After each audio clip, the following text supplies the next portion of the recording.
No one pats you on the back when you do this. No one. You know, you just do it. You don't choose to do it. You just do it.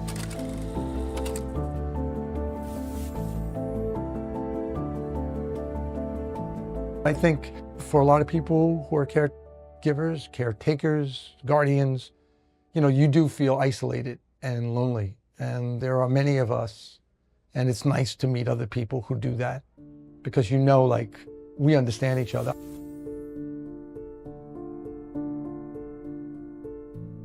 So it was probably in high school. You know, we saw a person who was sort of, you know, in pain, would take really hot showers, and then he would self-medicate. It was an up and down situation. Sometimes he'd be fine, and sometimes he wouldn't be fine. It made the house very unpredictable.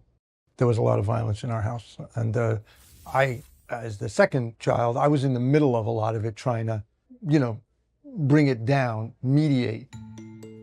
I think one of the reasons you see so many people on the street who suffer from various forms of severe mental illness is that the families just can't withstand it.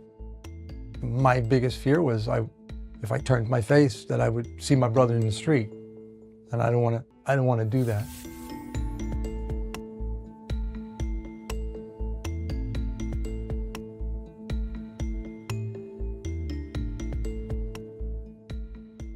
It's been a big part of my life. And like the last few years of my life, I have to say, a big part of my brain was always on alert.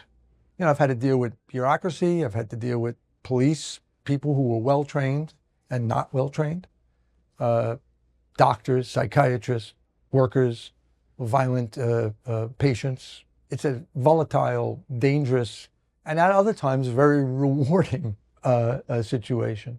And we were incredibly close. So I'm surprised that you can still really, like, you know, love someone after all of that. That after he could do all these terrible things to me, that I could still found things about him that was endearing. And then you would see that, you'd see the person under the illness. When I could see my brother, it meant a lot.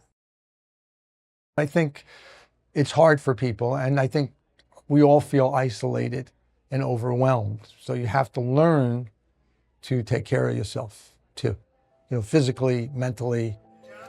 I have a very wonderful wife, Catherine, and now she's a social worker, probably because of a lot of things she saw that I went through. My work has been an escape in many ways, to make something that's creative, that it's also constructive. Find, you know, where your joy pockets are and try to compartmentalize and not let it dominate your every waking hour and things. And I think that's the hardest thing to do. We all have to do that with our parents when they get sick. And you have to figure out, how do I take care of myself so I have something to give? And also that you feel acknowledged, that there's many of us that are like you know, that you're not alone in this. That's really important.